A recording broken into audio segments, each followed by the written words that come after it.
Chapter 2 The Long Wait. The clock on the mantel ticked noisily in the silence of the living room. The fire had died down, leaving only the charred remains of an oak log, but Yuki didn't feel like blowing it back to life. She couldn't settle down to read a book or go to her room to listen to the radio. The house simply didn't feel right, with three strange men standing guard over them and sending away friends who came to call. Yuki wished Ken would come home. Was he still studying at the library, not even aware of what had happened? Yuki wandered listlessly into the kitchen, where Mother was now frosting her chocolate cake. She had put a kettle of water on to boil, and set out her tea tray on the breakfast room table. "What's the tea for?" Yuki asked curiously. "Who's coming?" Mother always prepared tea when she was expecting visitors. In fact, even if the callers were unexpected, she served a pot of fragrant green tea and whatever sweets she had in the lacquer bowl in the cupboard. Anyone who came to their house and stayed for more than 10 minutes was always served tea. Even the real silk hosiery woman with her bulging bag full of silk underwear and stocking samples. "No one's coming, Yuki-chan," Mother answered quietly. "And who's the tea for?" "For the policeman and the gentleman from the FBI. You're going to give them tea and cake?" Yuki asked, dumbfounded. "They're not even friends," she objected. "They took Papa away. Why would you give them any tea?" Mother quickly brushed aside Yuki's objections. "If we're going to spend the rest of the afternoon with them," she said firmly, "we might just as well be pleasant. After all, they're only doing their duty. We needn't be rude." Yuki could see that Mother had already made up her mind, and there was no use arguing with her. She could be very determined when she wanted to. That was probably why she had the courage to come all alone from Japan 20 years ago to marry Father, whom she had known only for a short time. "My professors at college knew us both and recommended your father most highly," she had explained once when Yuki asked if she hadn't been worried. That was all she needed. She had come with faith and trust in her heart, and she had never been sorry. Yuki sighed, picked up the tea tray, carrying it into the living room as she usually did when they had guests. Mother would bring the teapot and the cake and do the serving.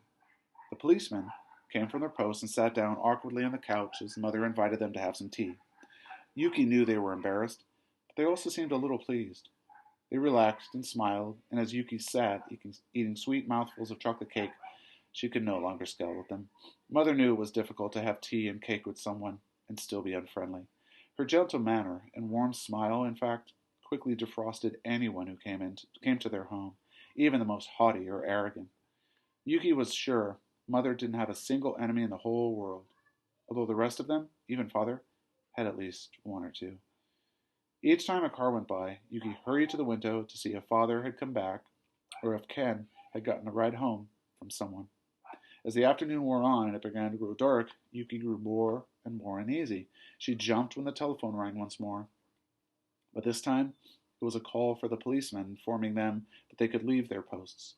They soon went off, leaving only the FBI man to keep watch. Yuki decided that the FBI had somehow found Ken and taken him off somewhere too when at last he came home. Mother quickly took him to the kitchen, taking only a moment to introduce him to the FBI man. She wanted to explain things to him quietly and calmly so he wouldn't get upset or let his temper flare. "And Dad still hasn't come back?" Ken asked when Mother told him of all that had happened. Mother shook her head. "They didn't even tell us where they were taking him," she said. For the first time, she let her anxiety show. "There were two policemen here, too," Yuki added. "They wouldn't let anybody in to see us, and they only left a while ago." Ken looked troubled. "It's really serious then," he said soberly, and he got up to turn on the radio once more. "We heard some vague rumors at the library, but everybody just thought it was some fanatic doing something crazy. That's why I stayed to finish cramming for my exams." Seeing the troubled expression on Ken's face, Yuki began to feel apprehensive.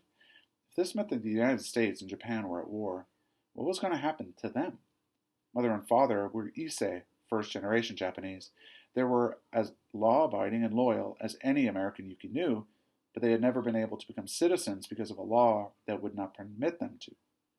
Ken seemed to be mulling over the same thought. He said something now about Mother and Dad becoming enemy aliens if this was really war. "But that's silly," Yuki scoffed. "Just because they can't become citizens doesn't mean that they're suddenly enemies now." Even as she spoke, however, she felt touched by a shadow of fear. What would the FBI do to Father if he was a enemy alien. Yuki wished he would hurry and come home. The telephone shrilled into their anxious thoughts. The FBI man answered it, had a brief conversation, and then knocked on the kitchen door.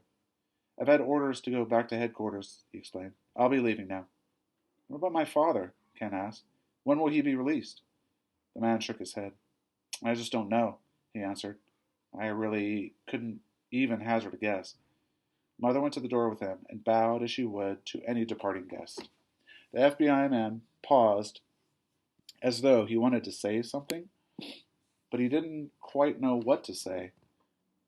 "I hope everything will be all right for you," he said briefly, and then he was gone. The house suddenly seemed empty and lonely, and Yuki flicked on the lights to scatter the gloom. "Put the porch light on too, Yuki-chan," Mother reminded her. "Father may be back soon." No one felt hungry, but Mother put supper on the table. Each time the phone rang, Mother or Ken hurried to answer it, hoping it might be Father, but each time it was only an anxious friend.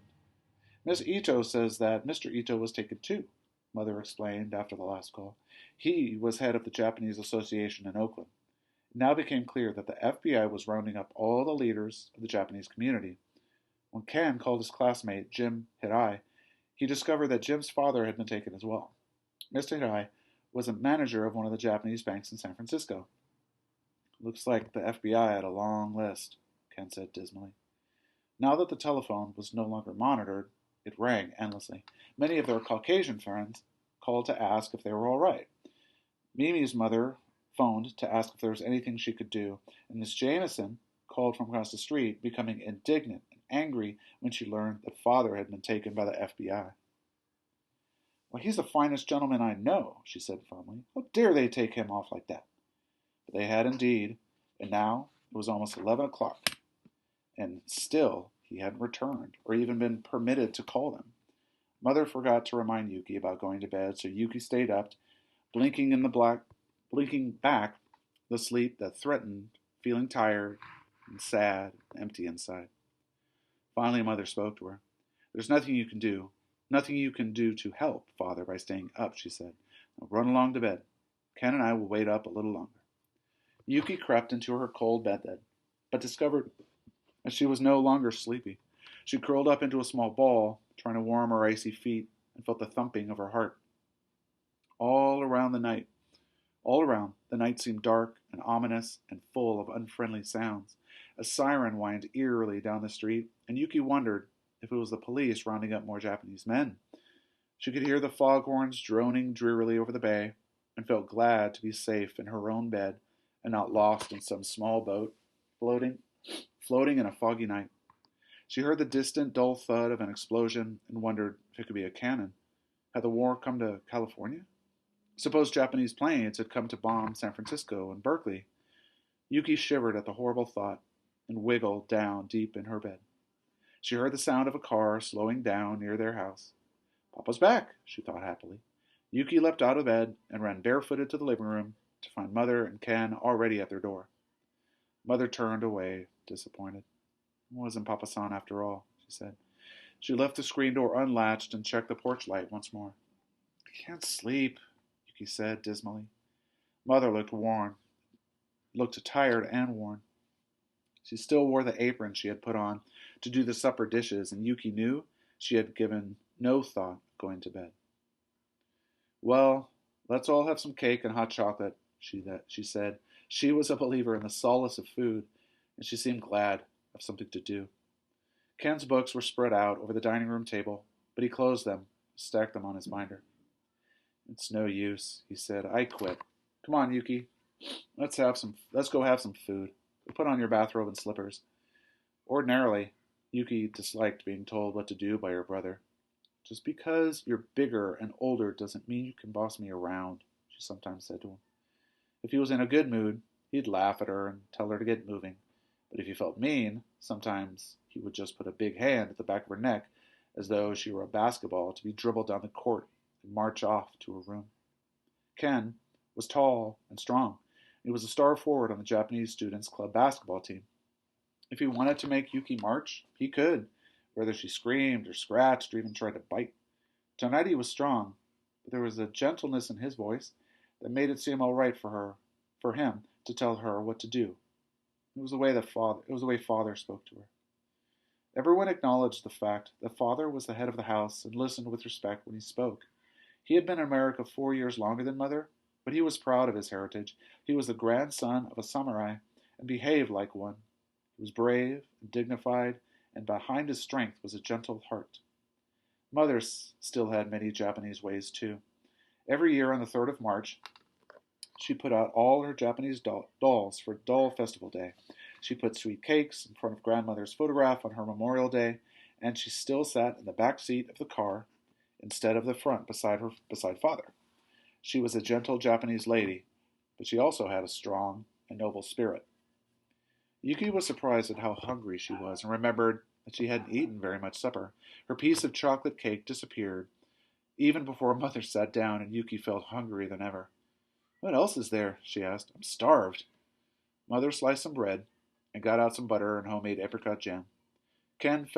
Said he felt like having some scrambled eggs and even offered to make them himself. They felt a little better after they'd eaten, but they were all still worried about Father.